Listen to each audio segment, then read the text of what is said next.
it's a mental state. As long as I have more happy days than these like whatever days, it'll always be fun to me.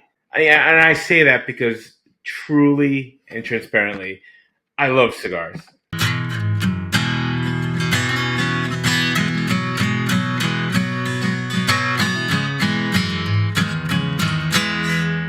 Hey, welcome to 10X Your Team with Cam and Otis. We're a father-son leadership podcast where we talk with other lifelong learners about making an impact and solving big problems. And I think, I think I did. I think I solved the problem from the last episode. Okay. No. Oh gosh. Oh, ooh. No. See, now you got me looking at it. Yep. I think you're still a hair crooked. Damn it. It's hard. Folks, sometimes level is hard. If you ever built a house, or if you've ever built cabinets, or if you've ever remodeled your house and discovered that them sons of bitches that built your house don't even know what a square is. Oh, yeah. Holy crap, I've had some crazy ass houses.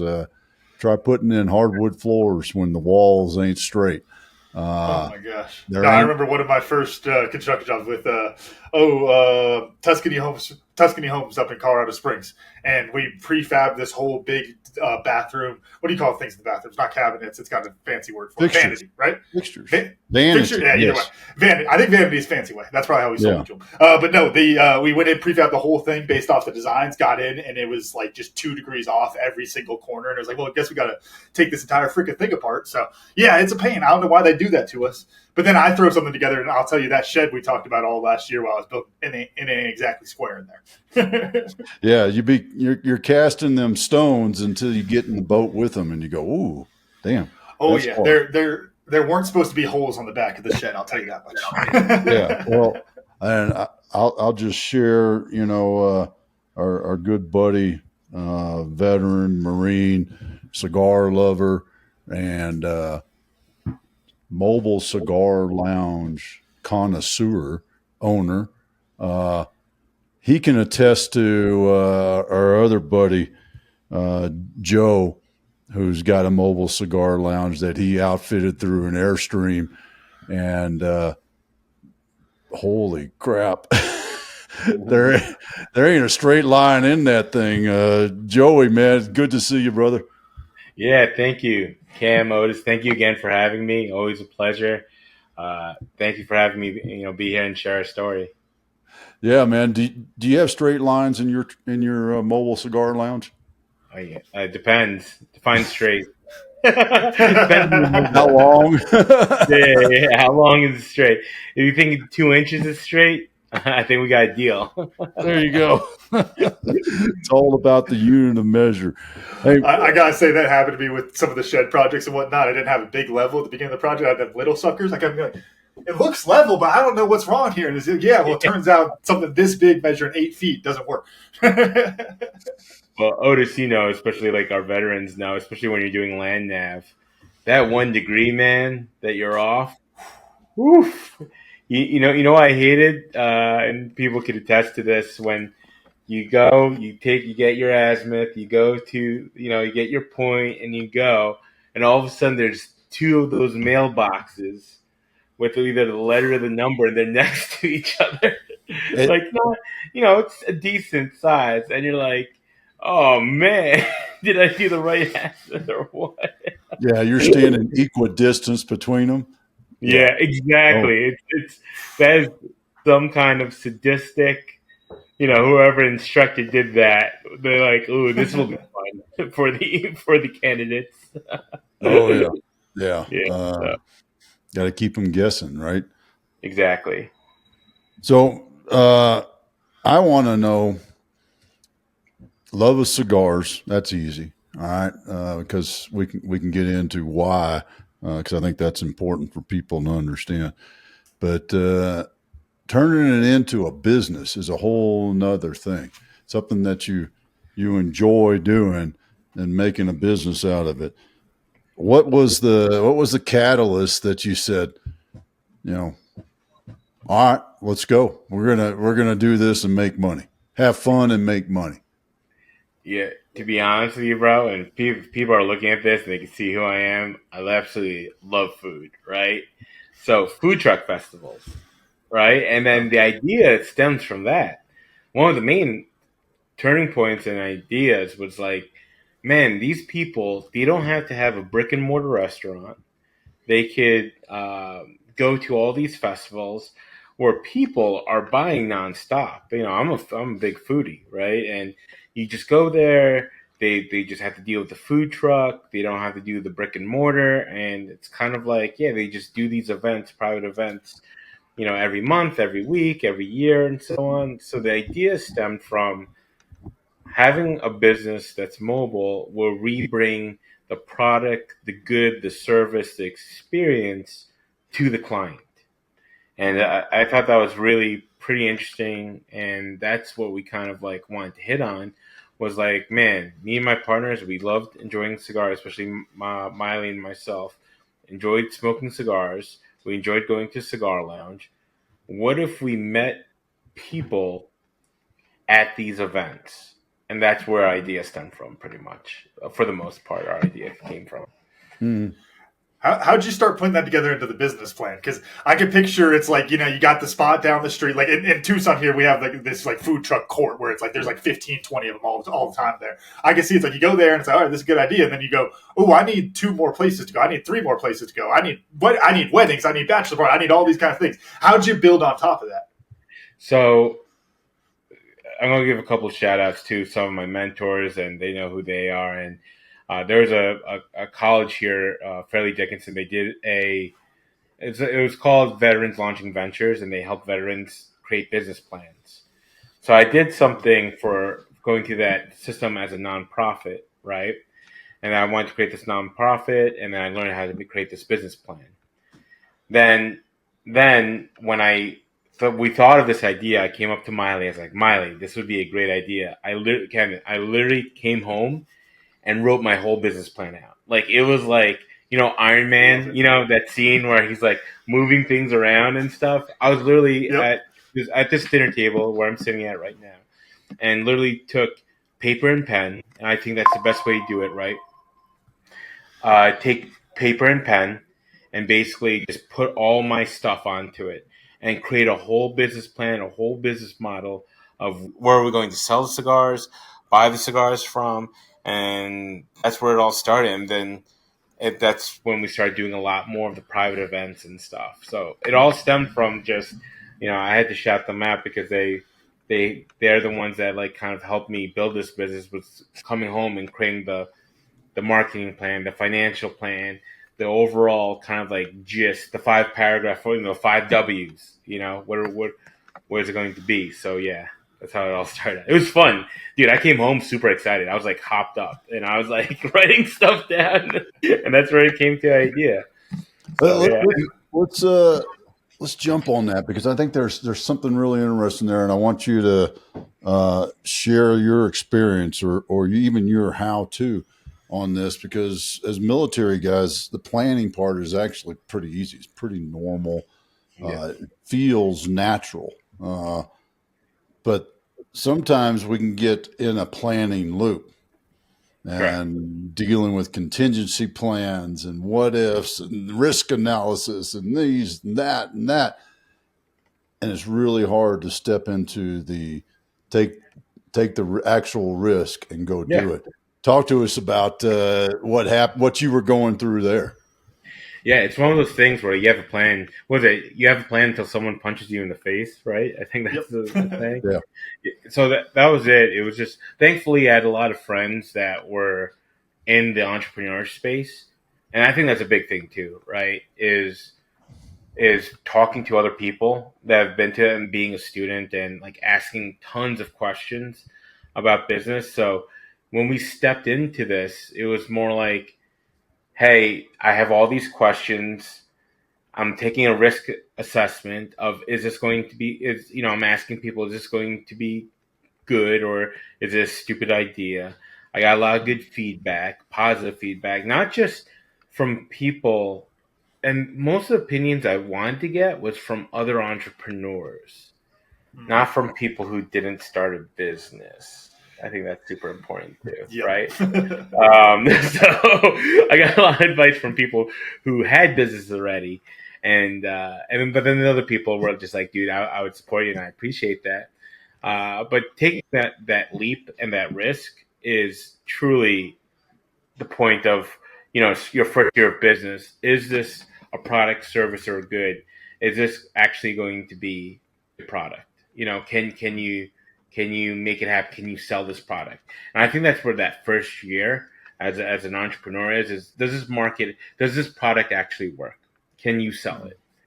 And then after the first year, now it's about marketability and scale as you progress through your years. So when you have that idea, I think, what's one of the biggest things in the 5 paragraph order as a military execution, right? For us, it's me, execution and supervision and all that stuff. It aligns through our military roots of what we had to do when we started the business. I'd love if you could take us into a bit of when the fun kind of ran out, because I think especially talking about a fun kind of business like talking about Mobile Cigar Lounge. Come on, that's as far as a fun business model goes, that's got to be up there top 5.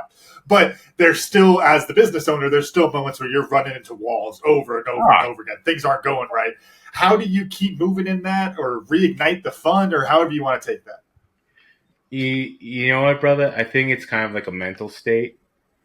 Like you just have to be in the moment and say, man, this was so fun. I just did an event over this past weekend. The guy's 60th birthday. Food, excellent, top tier. All right.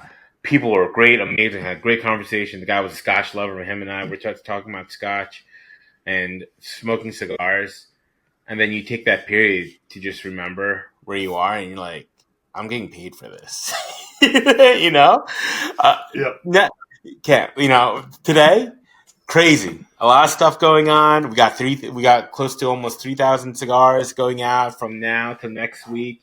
We have like 20, 30 plus events going this weekend alone, right? And it's going to be like this October. My mind, killer, right? And then I got my son who's 5. I got to take him to practice. I was like, it's fun. Dude, it's a mental state. Not every day is going to be as long as I have more happy days than these like whatever days.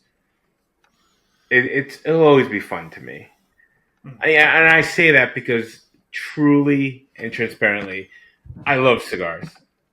I love whiskey, bourbon. I also love good food. You add good people to it. I mean, that is a recipe. For me, I have a great time. If all 3 of us sat in a room, got good steak, smoked a cigar, drank some good bourbon or scotch, and then now you tell me I get paid for it too. It's a win. So, thank goodness I came into this business or we created this business because it's fun for me. It really is. It truly is fun. I'm curious because I heard something you said there, and this makes me think of something I was thinking this morning. A podcast I listened to the other day, they were talking about cigars, and they were kind of talking about them still very much in like that older man context, those type of things. I think in the veteran community, it tends to be there, but they were talking about how it's like it used to be a thing. It's kind of how they're making it sound like it's not. It's kind of fallen off. I would love to hear your opinion on kind of where cigars are at, what the appeal is in that aspect there. Because like you mentioned, like the good people, to me, all those things you label, to me, it's about the people more than it is the thing necessarily. And I think that's how a lot of people relate to stuff. I would love to hear your perspective. Give us the sales pitch for cigars, I guess. All right. I know that's a funny question, right? No, it's a great question, and I love it. Dude, this is fun for me. So one is the average age of a cigar smoker today right now 2025 is 35 years old. It used to be 45 10 15 well, that's not near. Yeah, I thought it would be up there. Yes, now it's 35. Now we kind of think of that of where people are in their life, right? Their fun life. They're a little bit matured. Hopefully, have a house, getting married, a little bit into their career. A lot of women are smoking nowadays, and it wasn't too long ago since the Clean Air Act of, I believe it was 2006, asterisk, whatever year it was. It wasn't too long ago where people used to smoke in the airplane. People used to smoke in their office. So Camden, for you and I, right, we're around the same age, right? I believe I'm a couple of years older. Yep. There was a time that we used to walk around and people were smoking restaurants, people were smoking airplanes. They had little ashtray things in the airplanes. I don't know if you traveled when I always you were laugh at young. my first car had 6 ashtrays, no cup holders. I thought it was the funniest thing.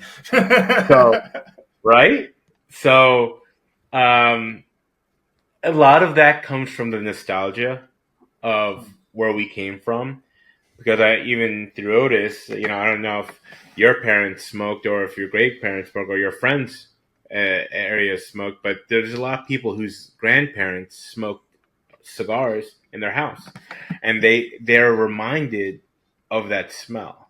And nothing, nothing wrong with cigarette smokers, but the cigar smoke is a unique type of smell, right? It's definitely unique, and we have a lot of people that come up to us. It's like, hey, I'm not a cigar smoker, but the cigar smoke reminds me of my father, my grandfather. So it's a lot of that. One, it gets through the senses, right? And as we know, senses are the biggest thing that connects to our memory, right? Of all our senses. So the sales pitch is it's a quick way, in a quick sense, it's saying that there's time for us to relax also, where a cigar is not a quick thing.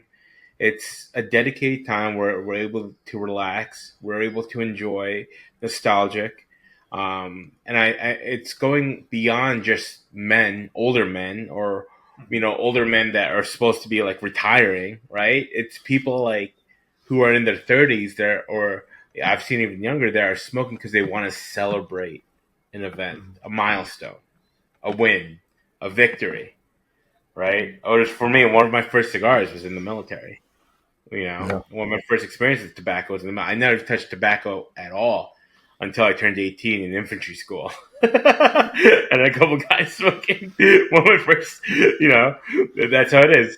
Tobacco and infantry go hand in hand, by the way. Oh yeah. Yeah. But that's the pitch. It was just like, it's a social thing. Just what food brings us together, tobacco brings us together. That's how when Christopher Columbus came and saw the Native Americans smoking it. It was a ritual thing. It was a social thing of tobacco for the Native Americans to smoke. Mhm. And they brought that back to Europe. They made it look nicer. And that's a social thing to have. Yeah. I'd say I'd add to it. It forces you to do one thing, and that is smoke the cigar. Yeah. Because I know when I started getting, because I grew up chewing tobacco and did that for years and quit that. And then, I had a couple of friends that would, smoke a cigar, sure, maybe one or two a year. And then in the last few years, it's just kind of become a little bit more of a thing. And I'll go out back. I remember the first one I had, probably just having a whiskey and cigar by myself out back. I tried to do something like not like mow the lawn or anything like that, but just kind of muck around, do something like maybe pull a weed out of the garden. And I was like, burning my eye. And I'm like, burn my finger in because I'm trying not to burn my eye. And I was like, shit, I'm going to sit my ass down and enjoy this cigar. I ain't going to do anything else. Correct. And that's one of the things that I always like to throw out about it is that, I mean, because it puts, and then you add the people aspect of it. You're all sitting your ass down Yeah. and smoking a cigar. And what do you do when you ain't smoking? You're talking. Yeah. You go, Can you go, I want to add a layer to that before you go, Joey, because what comes to mind yeah. for me, Dad, we talked about, like, especially with the steel mint try, the idea of how, like, mint, it tends to be the shoulder to shoulder and not as face to face. Cigars are one of the few things that are face to face that we as men do. I think, Joe, you mentioned like food and stuff. I think you can make an argument for different things there. I think that's a little different, but cigars are one of the few things that we do as men that take up that big chunk of time, and you're just sitting there talking, looking face to face. I think there's an interesting piece there. Yeah. 100%. Cam and Otis. And one thing is, you go to any cigar lounge, if you see a guy not by himself, and you'll see them talking with other men, women, because it's a social aspect. It's one of those things. I think a cigar lounge is one of the few places that you could socially go and have a great conversation. Music's not too loud, especially like a good cigar lounge where you have that ambiance. You could actually carry the conversation, right? And this is me coming a Jersey guy that loves clubbing, that fist pumping and all that stuff.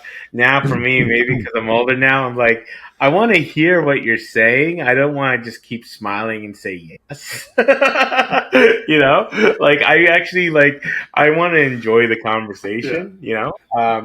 But exactly, all of you bring great points, and you're dedicated at time. And Otis, same thing. It's like when you go smoke a cigar and someone's like, "Hey, I want to."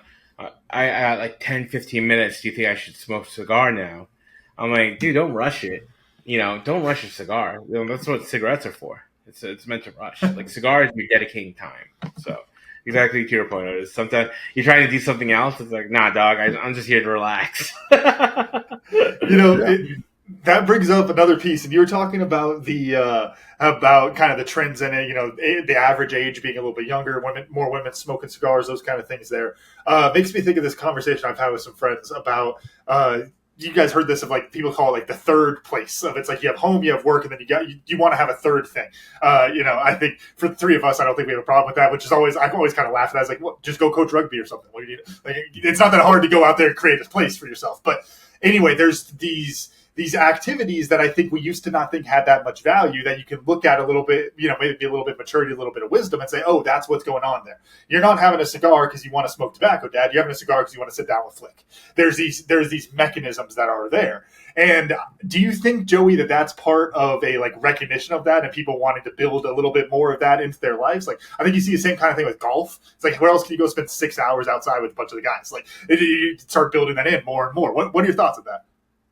Yeah, I agree. I mean, I was talking a little bit about that mental health of like sometimes you just need a break, right? Sometimes you just need that 20, 30 minutes from this chaotic world just to smoke a cigar. Like, think about this too. When you're smoking a cigar, what are you doing? You take a puff, you're breathing a little bit slower, you're puffing the smoke out, and you're just kind of breathing in, breathing out. And you're just kind of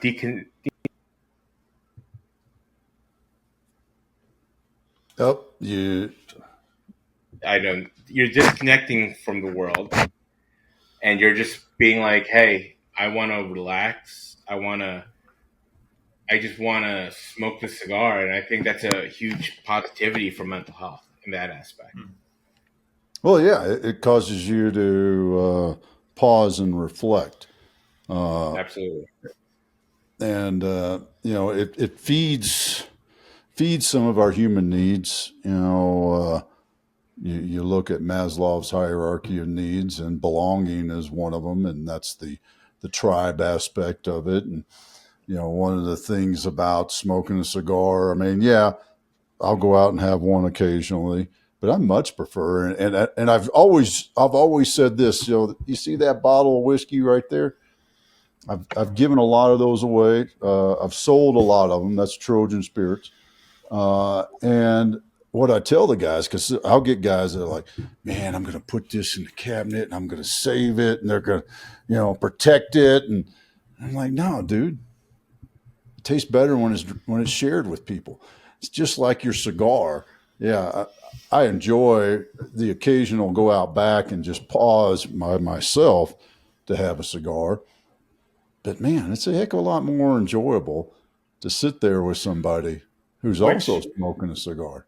we had this conversation once, Dad, and actually, I think you did a nice whiskey words on it too. But talking about when do you want to save that bottle of whiskey for? And Joey, I think I'd love to hear your perspective on that. Whether a bottle of whiskey or cigar, what makes an occasion worthwhile? All those kind of pieces there. Yeah. So one of the biggest things I saving for a kid. I mean, we did everything under the sun, right? We did from birthdays to gender reveals to weddings to celebration of life. All right, hold on a second. gender reveals, does that mean you got like pink smoke or blue smoke coming out of the No, No, it I means cigar? the wish. guys are in the trailer and they ain't there. Yeah, I mean, There you go, dude. There you Hey, I go. can tell you just real. Sorry to cut off the answer there, Joey, but Dad, I'll tell you.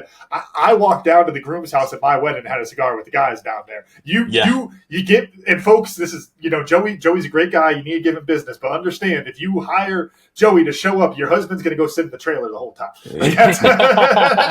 Well, I think that's a traditional thing too, yeah, in different cultures. Like when you find out it's a boy, it's a girl, you have these cigars and then you pass them out to your friends.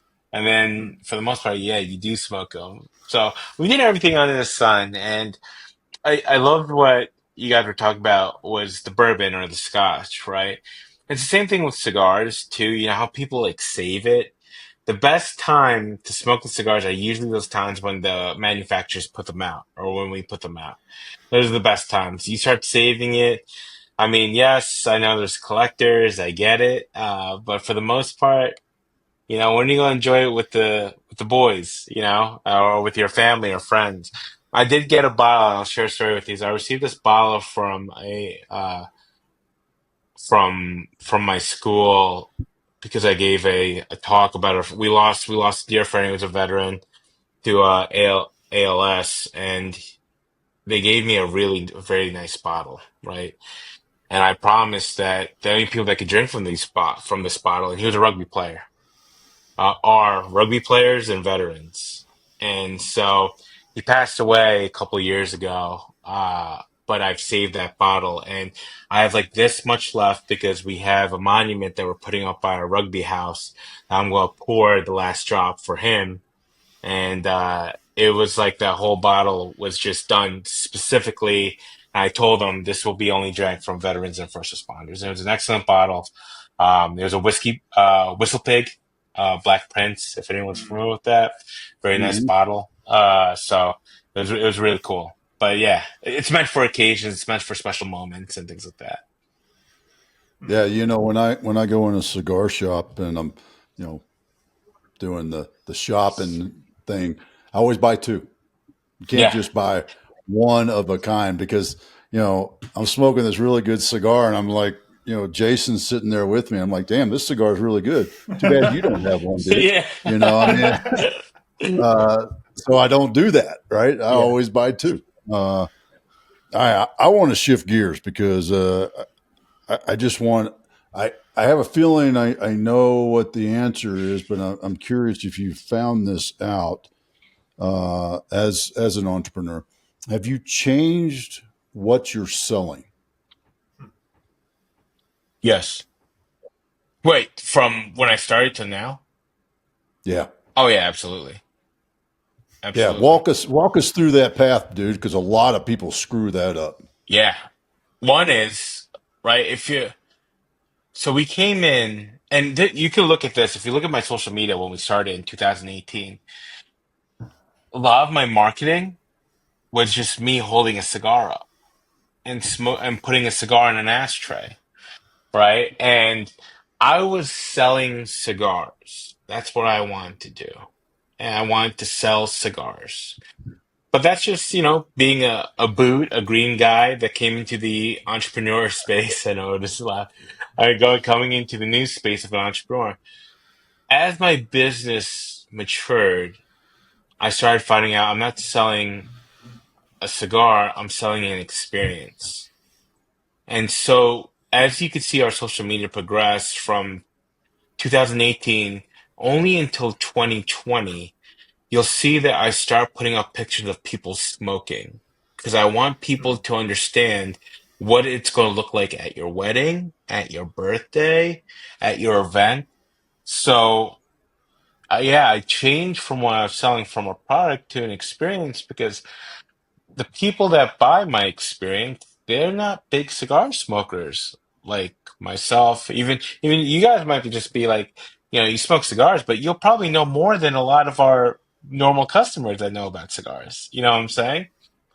So they don't know that much about cigars, but what they do know is what the end result's going to be like. Right? It's like when you're a car salesman, you're not selling that to GPS or it has the latest navigation, the latest brakes and tires. You're selling like the memories that you're going to have in this car, the less headaches you're going to have when you have an all-wheel drive driving in the Northeast, right? I'm in the Northeast, so driving in the Northeast while in the snow and knowing that your family's protected. Right? What's the end result of having a cigar?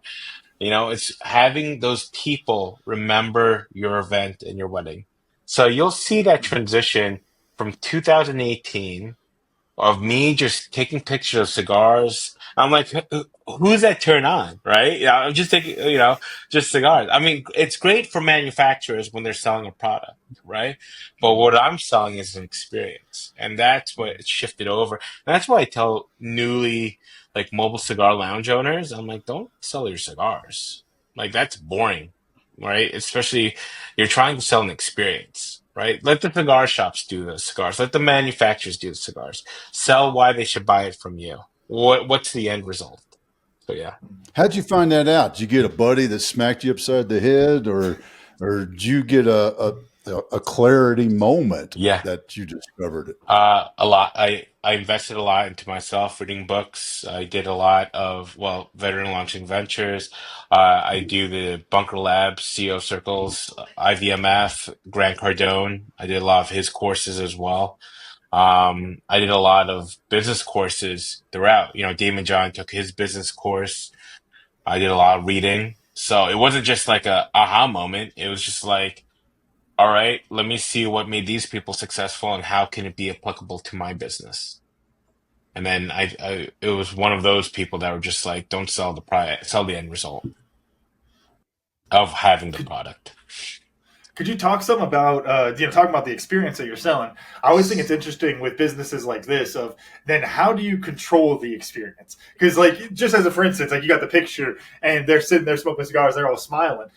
You don't know what jokes they're cracking. You don't know how people are getting along. You don't know if they're having too much wisdom. Like, there's a lot of variables there that you Yeah. in that experience are kind of selling in a way. So how do you control that? So something that's pretty interesting is I was saying that I do a group called CEO Circle through IVMF, and we have an alumni for our group for veteran and spouse entrepreneurs.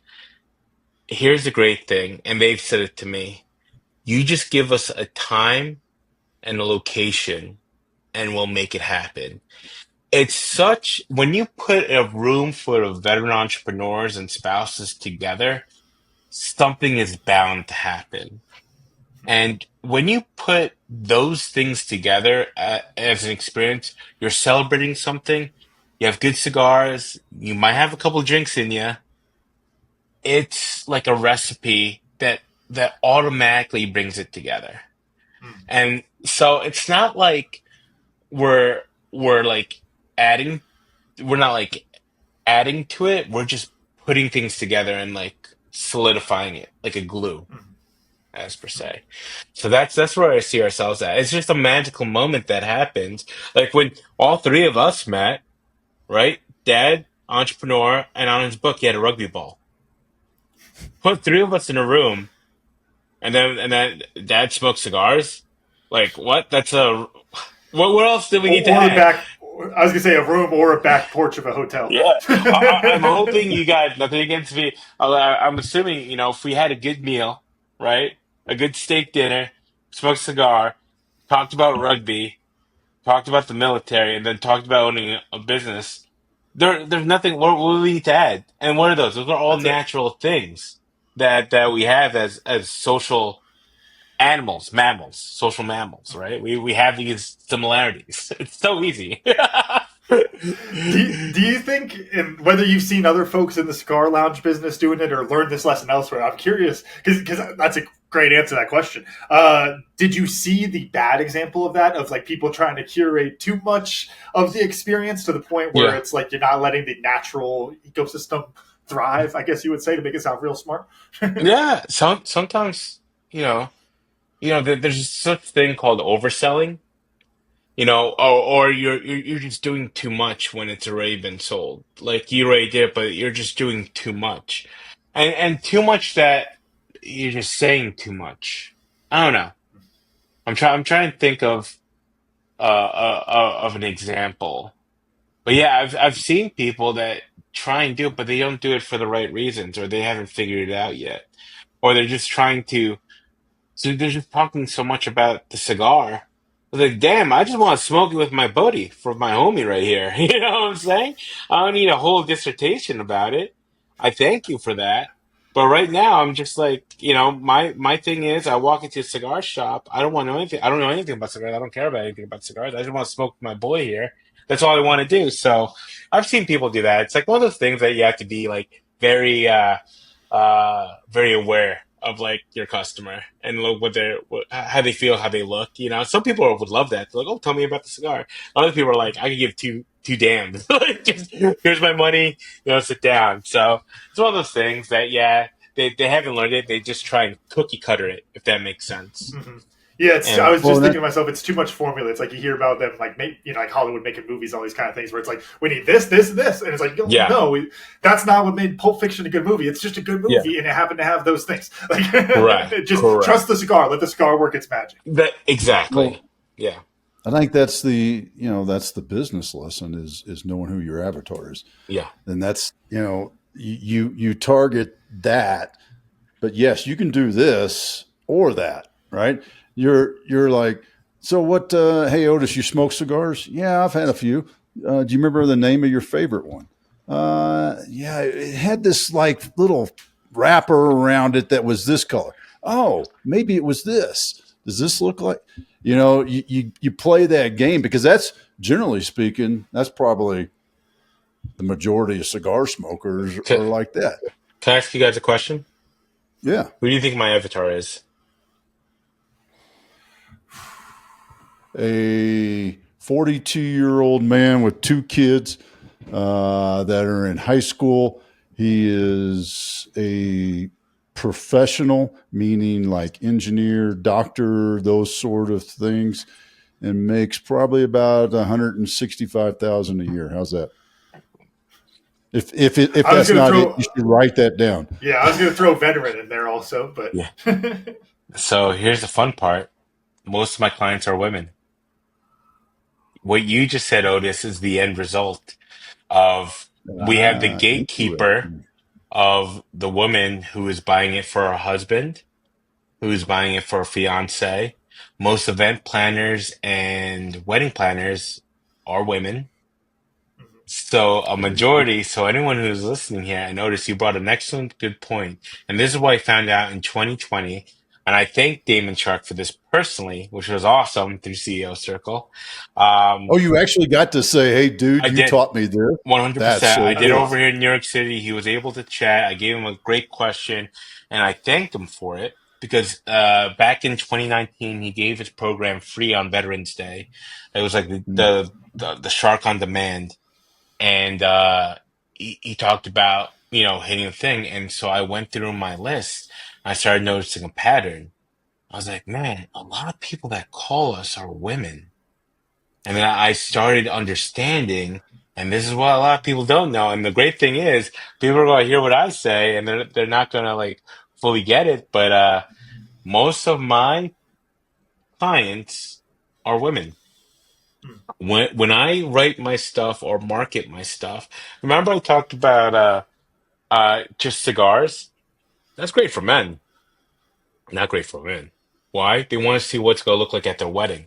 They want to see, They want to see the wood paneling. And yes.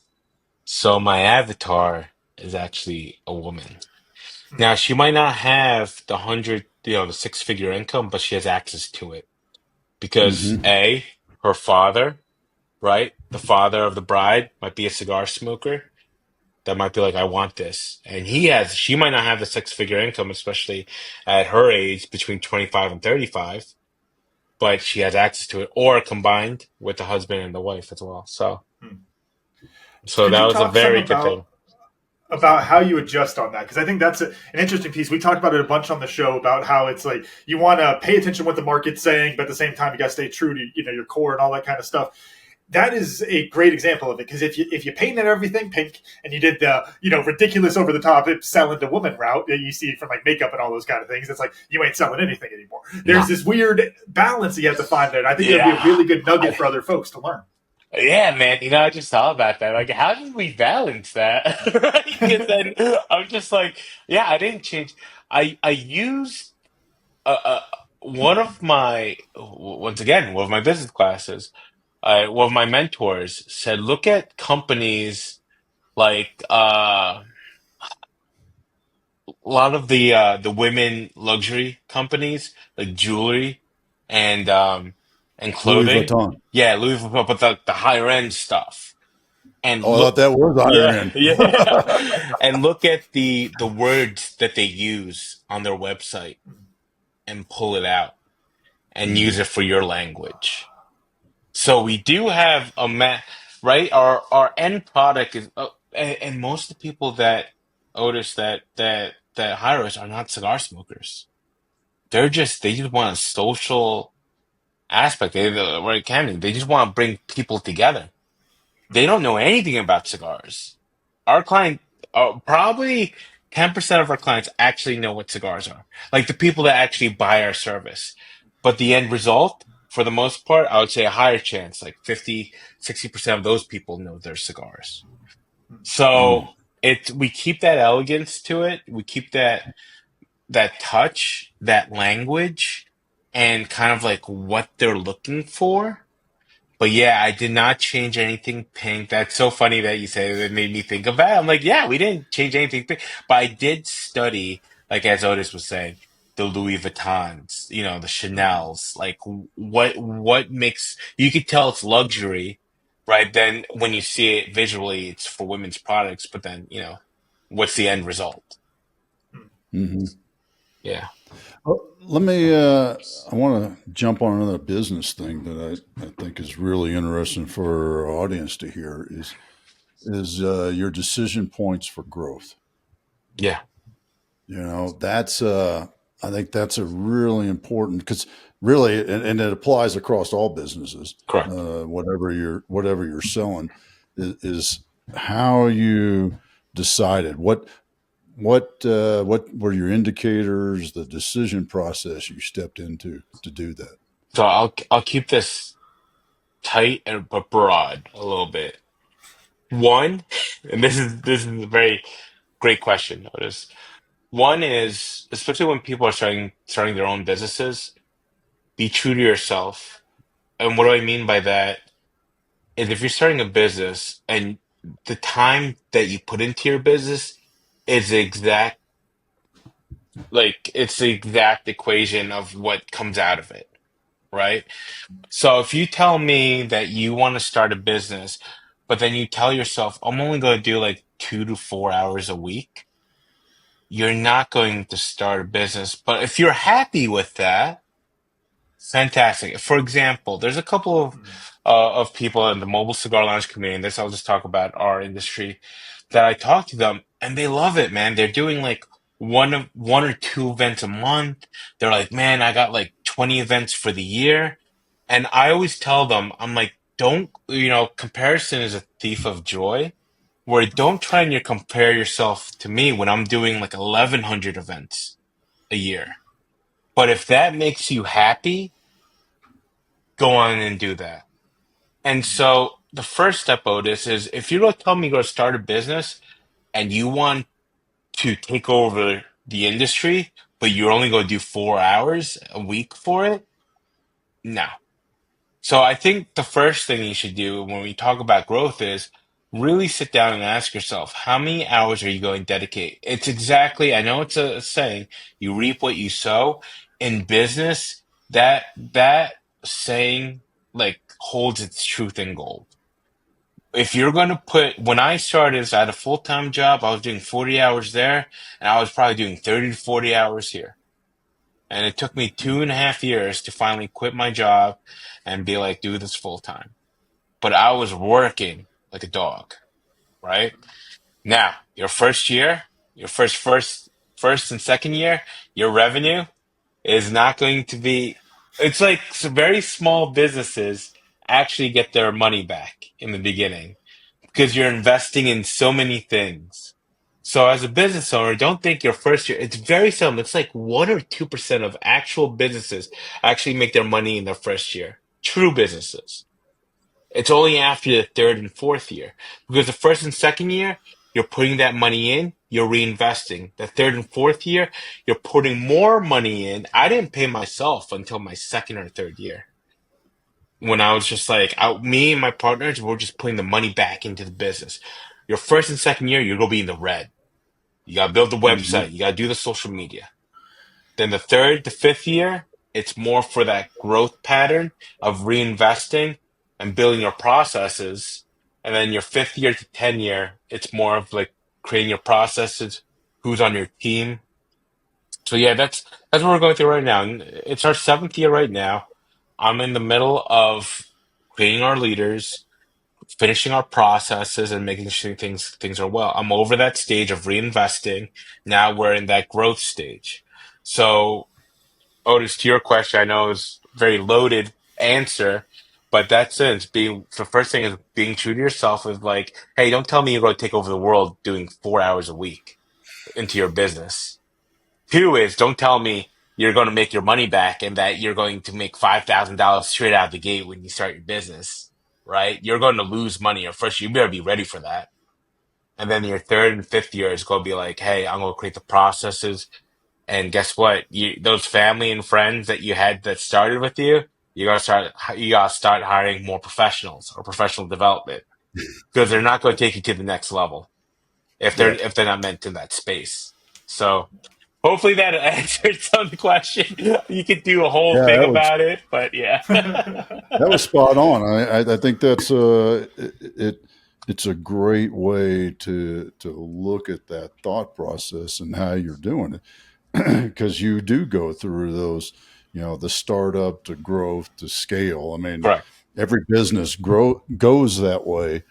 Some spend less time in some levels than others, but I think it's just the way business Yeah. is.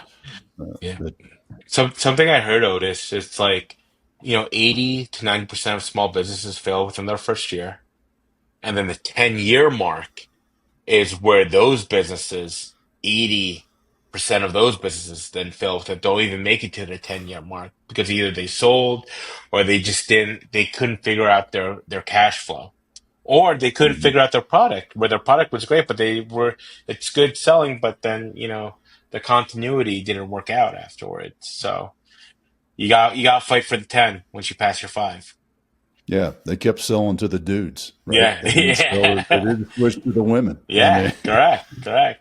It's just pictures of my hands as a cigar. No dudes want to see my hands smoking a cigar. like, what's that cigar? Oh man, I want that. Yeah. Yeah, like they don't even know the brand. Like I talk about brands all the time. I always tell people I work with the oldest cigar manufacturer, an American cigar manufacturer in the United States, fourth generation, the Newman family. I say this Mhm. to all my clients, and they're like, "Oh yeah, I never heard of them." I'm like,